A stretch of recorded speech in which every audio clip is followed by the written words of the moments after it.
नमस्कार, मैं हूं आशीष चित्रांशी और आप देख रहे हैं द न्यूज लॉन्चर।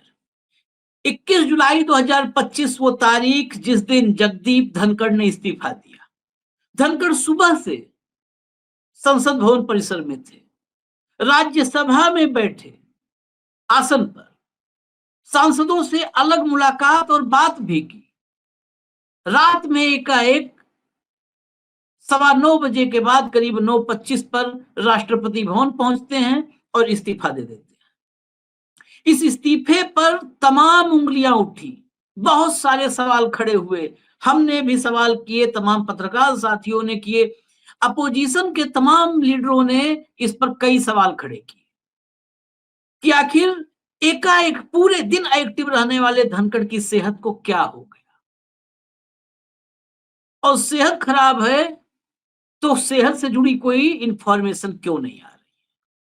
उस वक्त धनखड़ के सबसे करीबी लीडर, जिस परिवार ने उनको नेता बनाया, जगदीप धनखड़ को जिस परिवार ने नेता बनाया, जिस परिवार ने धनखड़ को अपने परिवार के मेंबर के रूप में हमेशा माना,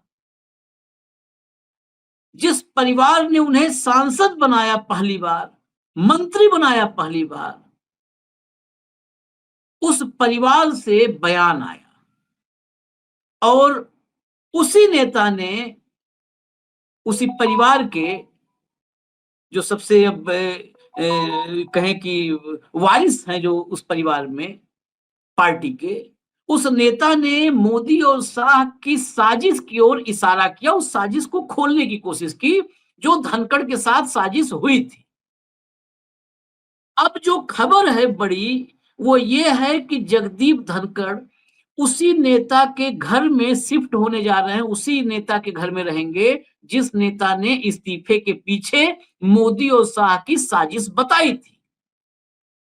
ये इशारा बिल्कुल स्पष्ट कर देता है, ये संकेत जो घर में शिफ्टिंग है, ये स्पष्ट कर देता है कि धनखड़ के इस्तीफे के पीछे कोई सेहत वाली वजह नहीं थी, मोदी और शाह की जिद या साजिश थी, इसके अलावा और कुछ नहीं है। क्योंकि उस घर में कैसे कोई रहने जाएगा जो धनखड़ के बड़े सम्माननीय प्रधानमंत्री मोदी पर उंगली उठाएगा, अमित शाह पर उंगली उठाएगा। उस नेता के नाम पर चलते हैं तब और क्लियर होगा। अभय सिंह चौटाला, अभय सिंह चौटाला इंडियन नेशनल लोकदल के मुखिया है, परिवार में विभाजन हो चुका है। ओम प्रकाश चौटाला के दो बेटे, दोनों अलग अलग हैं, अजय चौटाला और अभय चौटाला, दोनों अलग हैं। इस परिवार के एक और मेंबर हैं रणजीत सिंह चौटाला, निर्दलीय विधायक पिछली बार बने थे, इस बार हार गए चुनाव। रणजीत चौटाला भी जगदीप धनखड़ को अपने परिवार का सदस्य मानते हैं। अभय सिंह चौटाला खुल करके कह रहे हैं, बिल्कुल मतलब पुष्टि की उन्होंने, अब ये अटकलबाजी नहीं है कि सूत्रों के हवाले से। अभय चौटाला ने पुष्टि की कि उनके फार्म हाउस में जो उनका घर है उसमें शिफ्ट होने जा रहे हैं और ये शिफ्टिंग 24 घंटे के भीतर ही कंप्लीट होने वाली है। करीब करीब सारा सामान शिफ्ट हो चुका है। मैं आपको खबर दिखा दूं और फिर थोड़ा इस कहानी के पीछे चलेंगे और वो आरोप भी दिखाऊंगा जो शाह और मोदी पर अभय चौटाला ने लगाया था। जरा खबर देखिए, पहले खबर सामने देखिए। जगदीप धनखड़ ने अभय चौटाला का फार्म हाउस क्यों चुना? आईएनएलडी प्रमुख ने उपराष्ट्रपति पद से इस्तीफे को बताया था मोदी शाह की साजिश। बिल्कुल साफ है ना। अब जरा दिखाइए अभय चौटाला का स्टेटमेंट जो है, नेक्स्ट इसका हिस्सा दिखाइए, इस खबर के भीतर जो है। जगदीप धनखड़ के फार्म हाउस में जाने से पहले इंडियन एक्सप्रेस से बात करते हुए अभय चौटाला ने कहा कि जब मुझे पता चला कि धनखड़ जी रहने के लिए घर ढूंढ रहे हैं और उनका अपना घर तैयार नहीं है, तो मैंने उन्हें फोन किया और हमारे घर पर रहने के लिए कहा। यह उस व्यक्ति के प्रति एक पारिवारिक सम्मान है जिसे हम अपने बड़े भाई के रूप में देखते हैं। मैंने उनसे कहा कि उन्हें कोई वैकल्पिक आवास ढूंढने की जरूरत नहीं है, यह उनका अपना घर है और उन्हें यहाँ आना चाहिए। उन्होंने विनम्रता पूर्वक स्वीकार कर लिया। बिल्कुल क्लियर है। और इसके आगे की खबर ये हटा दीजिए, इसके आगे की खबर ये है कि मैक्सिमम सामान शिफ्ट हो चुका है। जो उपराष्ट्रपति वीपी हाउस है, उपराष्ट्रपति आवास के एक कमरे में बाकी बचा सामान उनका रखा हुआ है और संभवतः वो 24 घंटे के भीतर अभय चौटाला के घर में शिफ्ट हो जाएंगे। ये शिफ्टिंग महत्वपूर्ण नहीं है, किसके यहाँ शिफ्ट हो रहे हैं ये साबित करता है, ये मुहर लगा रहे हैं, बोल नहीं पा रहे हैं। ये संघ के एकलव्य बने थे जगदीप धनखड़ और कुर्सी ही एकलव्य से तो द्रोणाचार्य ने अंगूठा मांगा था कुछ दक्षिणा में, ये एकलव्य बने थे संघ से, इनकी कुर्सी ही मांग ली। तो खैर ये इसलिए शिफ्टिंग से ज्यादा महत्वपूर्ण है कि इसके घर में शिफ्ट हो रहे हैं, उसके घर में शिफ्ट हो रहे हैं जिसने इस्तीफे के लिए मोदी शाह की साजिश को जिम्मेदार बताया था। और हम आपको दिखा देते हैं, ये देखिए जरा ट्वीट लाइए, अभय चौटाला का ट्वीट। ये अभय चौटाला का ट्वीट है 22 जुलाई का, 21 की रात में इस्तीफा हुआ और 22 को ट्वीट आया।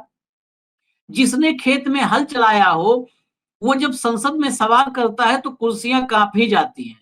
एक किसान का बेटा जब देश के उच्चतम संवैधानिक पद पर बैठकर सरकार से पूछता है कि किसानों से जो वादे किए थे उन्हें निभाया क्यों नहीं, तो जवाब की जगह इस्तीफे की साजिश रच दी जाती है। इस किसान विरोधी सरकार में जब अन्नदाता की पीड़ा संसद की दीवारों से टकराई तो सत्ता ने दरवाजे बंद कर लिए और संविधान की गरिमा को भी वादों की तरह ताक पर रख दिया। यह सिर्फ एक पद का इस्तीफा नहीं अपितु सच्चाई का गला घोटने की भी साजिश है। माननीय उपराष्ट्रपति श्री जगदीप धनखड़ जी से इतना कहना चाहूंगा कि देश का हर किसान आपके साथ खड़ा है एवं आपका अवकाश युगांत नहीं अपितु विराम है, हम प्रतीक्षा में रहेंगे। खैर, अभय सिंह चौटाला परिवार का हिस्सा मानते हैं तो बहुत ज्यादा तारीफ कर दिए। अगर किसानों के साथ खड़े हुए होते जगदीप धनखड़, मुखर होते, संघ का एकलव्य बनने के बजाय संविधान का एकलव्य बने होते, तो किसी की इतनी हिम्मत नहीं थी कि उपराष्ट्रपति से जबरन इस्तीफा ले ले या धमका ले या ब्लैकमेल कर ले। किसान के साथ, संविधान के साथ, लोकतंत्र के साथ, जवान के साथ धनखड़ खड़े ही तो नहीं हुए, झुक गए कुर्सी के लिए। ये बात अभय चौटाला शायद नहीं ये वो जो है एक्सेप्ट कर पाएंगे, लेकिन उसी का खामियाजा भुगतना पड़ रहा है। दरअसल ये रिश्ते बहुत पुराने हैं।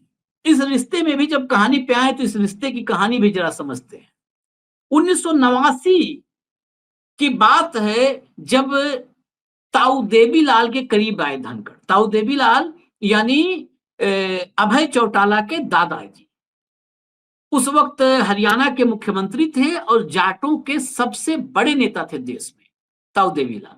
ताऊ देवीलाल के पुत्र ओम प्रकाश चौटाला उसके बाद कई बार मुख्यमंत्री रहे हरियाणा में, और ओम प्रकाश चौटाला के दो बेटे अजय चौटाला, अभय चौटाला। अजय चौटाला अलग होकर अपनी अलग पार्टी बना चुके हैं और अभय चौटाला उसी पार्टी को संभाले हुए हैं, हालांकि उस पार्टी ने अपना आधार जमीन सब खो दी है। अभय चौटाला के दादा ताऊ देवीलाल ने बेसिकली एक नौजवान वकील को पहचाना कि ये नेता बन सकता है, और वजह जो थी और तारीख भी मैं आपको बताऊं, 25 सितंबर 1989 की तारीख थी। ताऊ देवीलाल का जन्मदिन होता है। बोट क्लब पर उस समय राजीव गांधी प्रधानमंत्री थे और उनके खिलाफ पूरा विपक्ष जनता दल का शक्ल अख्तियार किया था और संयुक्त रूप से चुनाव लड़ने की तैयारी कर रहा था। तो ताऊ देवीलाल का कद इतना बड़ा था कि उनके जन्मदिन पर विपक्ष ने दिल्ली में एक हुंकार का कार्यक्रम रखा था। विपक्ष का पूरा वहां पर शक्ति प्रदर्शन था। उस शक्ति प्रदर्शन में उस नौजवान धनखड़ ने 500 गाड़ियों का प्रबंध किया राजस्थान से 500 गाड़ियां लेकर के जो इंडिया गेट के पास बोट क्लब है वहां पहुंच गए। और वही मौका था जब धनखड़ निगाहों में आ गए देवीलाल के।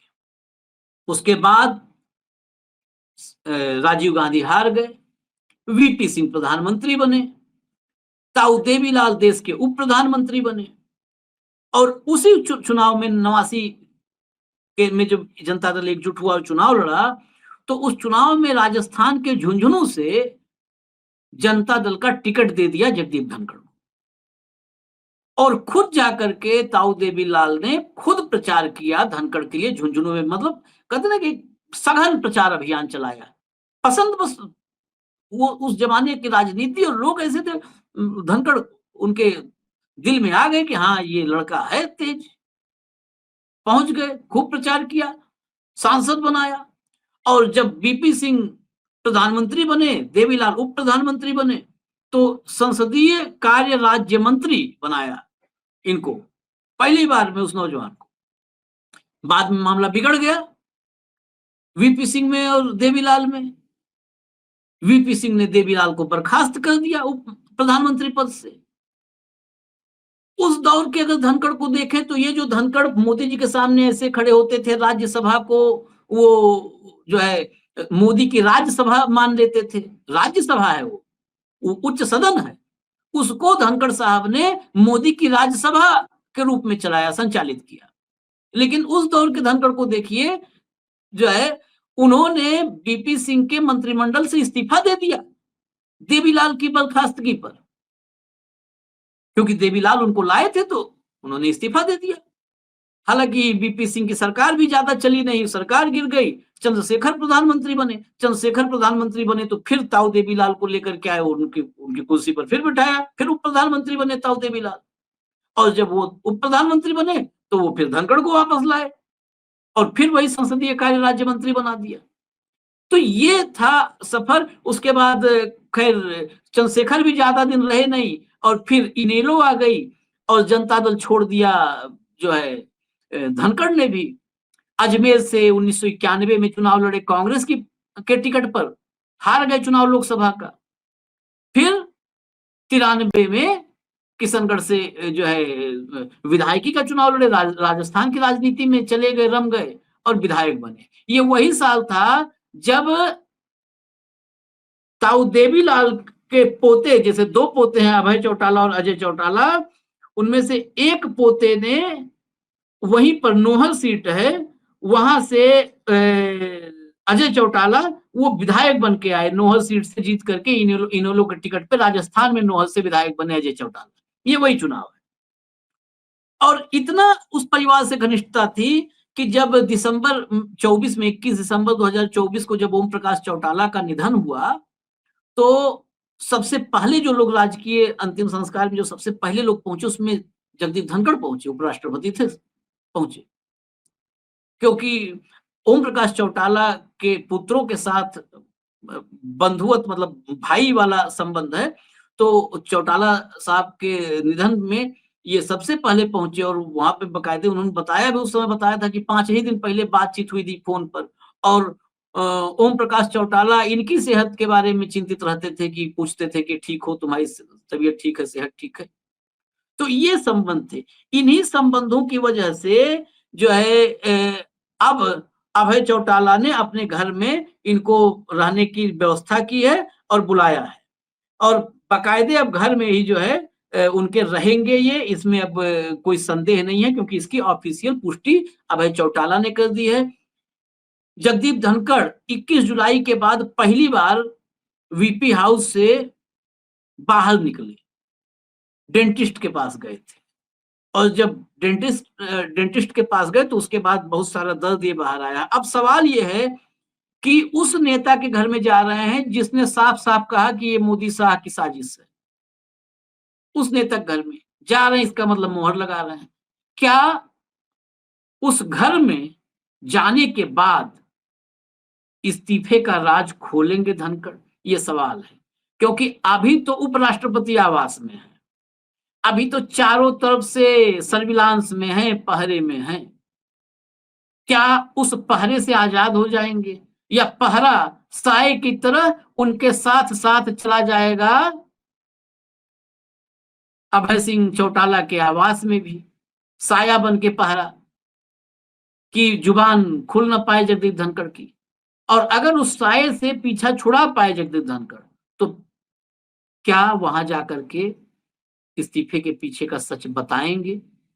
अगर बताते हैं तो देश इंतजार कर रहा है, क्योंकि ये जानना जरूरी है, ये किसी के घर का इंटरनल मैटर नहीं है, ये मोदी के साथ या किसी के भी घर का, परिवार का इंटरनल मैटर नहीं है।